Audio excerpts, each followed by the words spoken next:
이 영상은 웹3 교육을 선도하는 패스트 캠퍼스와 웹3의 모든 것을 다루는 AI 네트워크의 콜라보 영상입니다. 패스트 캠퍼스에서는 웹3를 준비할 수 있는 다양한 강의를 들을 수 있는데요. 블록체인, 딥러닝과 머신러닝, 바이오 등 기술 분야의 다양한 강의를 들을 수 있습니다. 그 중에서도 오늘 소개해드릴 강의는 한 번에 끝내는 블록체인 개발 A to Z 강의입니다. 블록체인은 웹3를 열어갈 핵심 기술로 주목받고 있죠. 누구나 열람할 수 있는 네트워크에 데이터를 투명하게 기록하고 여러 대의 컴퓨터에 복제해 저장하는 분산형 데이터 저장 기술입니다. 5개의 메인넷, 14개의 프로젝트, 40개의 기술 스택을 차근차근 기초부터 배울 수 있는 패스트 캠퍼스와 함께 블록체인 개발을 정복해 보시는 거 어떨까요? 오늘은 블록체인 개발은 어떤 거고 블록체인 개발자는 어떤 일을 하는지 간단하게 짚어보는 시간 마련했습니다. 네, 안녕하세요. 저는 AI 네트워크에서 개발자로 일하고 있는 윤성화라고 합니다. 이 질문이 가장 어려운 것 같은데요. 그냥 사실 개발자 했을 때 가장 많이 이제 나뉘는 부분은 크게 보통 프론트엔드 개발자, 백엔드 개발자 이런 식으로 좀 많이 나뉘는 것 같고, 일반적으로 프론트엔드 개발자라고 한다면은 사용자들이 마주하는 그런 부분들을 다루는 개발자라고 보시면 될 것 같고, 백엔드 개발자라고 하면은 사용자들이 직접 보지 못하는 그런 부분에 있는 기술들을 가지고 다루는 게 이제 보통 일반적으로 백엔드 개발자라고 보통 많이 나누는 것 같습니다. 저는 이제 보통 이 두 가지를 다 하는 사람들을 풀스택 개발자라고 하는데, 저는 두 가지 다 그때그때 하는 것 같습니다. 일단 블록체인이 뭔지에 대해서 먼저 말씀을 드리면, 사실 좀 너무 깊게 들어가면 복잡하니까 간단하게만 말씀드리면, 이제 그 탈중앙화된 어떤 기술을 사용해서 데이터 위변조가 일어나지 않음을 증명하는 약간 이런 기술들을 전체적으로 이제 블록체인이라고 부르고 있고, 이제 예전에는 이제 그 중앙 집중화된 큰 서버를 관리하고 있는 그 어떤 큰 기업이 그런 데이터 위변조에 대한 책임을 다 지고 관리를 하게 됐다면은, 이제 블록체인 같은 경우에는 사용자들이 모여가지고 그런 역할들을 함께 해나가는 약간 이런 기술이라고 보시면 될 것 같아요. 최근에 이런 블록체인과 관련된 프로젝트들도 많이 생겨나고, 다양한 블록체인들도 많이 있고, 나라, 국가, 정부 같은 데서도 이제 관련된 프로젝트들을 많이 진행을 하고 있기 때문에 계속 늘어나고 있다, 이렇게 생각을 하고 있습니다. 블록체인에서 어떤 걸 개발하냐에 따라서 이게 달라질 것 같은데요.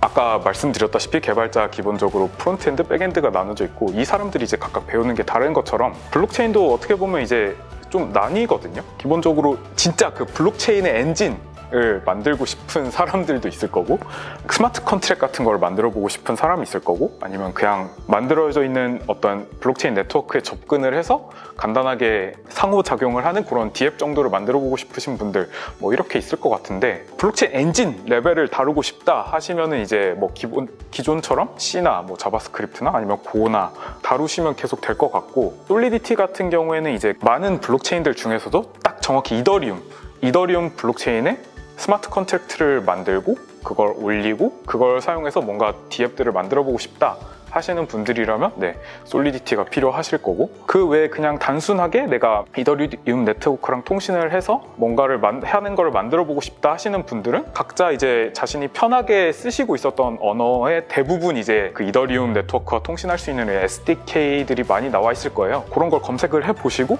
그거에 맞는 언어 하시면 될 것 같습니다. 일반 코딩을 시작하는 거랑 크게 다를 건 없다고 생각합니다. 오히려 저는 기존의 그 구조를 모르고 있던 사람들이 오히려 좀 더 쉽게 받아들일 수 있는 부분도 있지 않을까라는 생각도 좀 있긴 해요.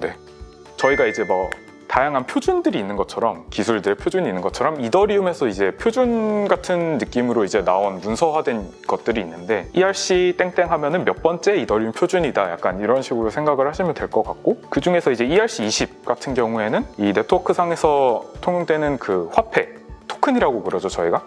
그 토큰들에 대한 이 표준을 만들어 놓은 게 ERC20이라고 생각을 하시면 될 것 같아요. 사실 블록체인 하면 어떻게 보면 제일 유명한 게 그 암호화폐잖아요. 가장 크게 ETH, 이더리움이 있을 거고, 그 외에 이제 이더리움 네트워크에서 통용되는 통화들이 있는데, 거의 대부분 ERC20 기반으로 만들어진 그런 통화 토큰이라고 생각을 해주시면 될 것 같고, 이제 ERC721 같은 경우에는 이제 통화라는 게 이제 사실 이 사람이 1,000원 갖고 있는 거랑 이 사람이 1,000원 갖고 있는 거랑 사실 같잖아요. 이런 거를 이제 대체 가능하다라고 표현을 하는데, 이 사람이 갖고 있는 1,000원이나 이 사람이 갖고 있는 1,000원이나 결국 가치가 같으니까 대체가 된다 라는 컨셉을 이제 대체 가능한 이제 토큰들이라고 부르는데, 7일 같은 경우에는 이런 개념을 좀 바꿔서 저희가 보통 말하는 NFT, Non-Fungible Token이라고 불리는 대체 불가능한 토큰 의미로 이제 사용을 하고 있고, 뭐 같은 이제 ERC7일에 속하는 토큰이라도 이 사람이 갖고 있는 토큰과 이 사람이 갖고 있는 토큰의 가치가 다르다. 이 토큰의 생김새라든지 뭐 특성이라든지 이런 거에 따라서 가치가 다르기 때문에 1대1로 동등한 가치를 가지고 있지 않다. 결국 이게 대체가 불가능하다라는 의미를 가지게 해서 만드는 게 이제 ERC7일이라고 생각하시면 될 것 같아요. 보통 이 두 가지가 이제 가장 이더리움 네트워크에서 많이 쓰이는 토큰 종류라고 생각하시면 될 것 같습니다. ERC7일이 NFT다는 맞는 표현이라고 보시면 될 것 같은데, 디파이가 ERC20이다는 이제 잘못된 거라고 보시면 될 것 같아요. 이제 ERC20은 돈인 거고, 디파이는 이 돈을 가지고 거래를 하는 그런 것들을 이제 얘기를 하는 거고, ERC20을 활용한 다양한 어플리케이션들 중에 하나가 디파이다라고 생각하시면 될 것 같습니다. 저희가 아무래도 요즘 이제 뭐 AI NFT라는 이제 키워드를 가지고 다양한 프로젝트를 진행을 하고 있기 때문에 뭐 솔리디티를 사용해서 이더리움 네트워크에 NFT를 발행을 한다든지 그런 작업들도 하고 있고, 뭐 저희 자체적으로 이제 블록체인, AI 네트워크라고 불리는 이제 블록체인도 있으니까 그런 엔진들을 좀 최적화하는데 필요한 분들도 모시고 있고, 저희 블록체인을 활용해서 이 AI NFT를 만들어가는 뭐 이런 것들에 대해서도 계속 작업을 하고 있기 때문에 다양한 분야에 있어서 블록체인 개발자분들을 좀 모시고 있다라고 생각하시면 될 것 같아요. 어떻게 보면 좀 미래의 일이 될 수도 있을 것 같긴 한데, 언제가 될지 모르겠지만 저는 이제 현재 인터넷 세상의 다음 스텝이 될 것 같거든요, 확실하게. 지금부터 이렇게 블록체인이라는 거에 조금 익숙해지고, 이거를 어떻게 사용하면 되고, 이게 어떤 의미를 가지고 있는지 약간 이런 것들을 조금씩 딥하게 아니더라도 좀 얇게라도 이런 기술이 있고 이런 기술이 미래에 어떻게 활용될 수 있구나, 약간 이런 감을 지금부터라도 조금 어느 정도 가지고 있다면은 뭐 한 10년 안에는 약간 이런 것들을 활용해서 뭔가 되게 다양한 프로젝트들이 많이 나올 것 같아요. 그래서 그 상황이 됐을 때 이거에 익숙하지 않았던 다른 사람들보다 좀 더 빠르게 피버팅을 해서 세상에 적응을 할 수 있지 않을까? 약간 이런 식의 생각을 하고 있습니다. 이제 커리큘럼을 제가 쭉 봤는데, 일단 기본적으로 블록체인이 어떤 구조를 가지고 있고, 블록체인의 이런 기초적인 지식부터 시작해서 최종적으로는 좀 다양한 형태의 이런 블록체인을 활용한 어떤 어플리케이션들까지 개발해 볼 수 있는 그런 식으로 커리큘럼이 잘 짜여져 있는 것 같아서, 블록체인에 관심이 있으신 분들이라면 충분히 한번 들어봐도 괜찮을 강의라고 생각을 하고 있습니다.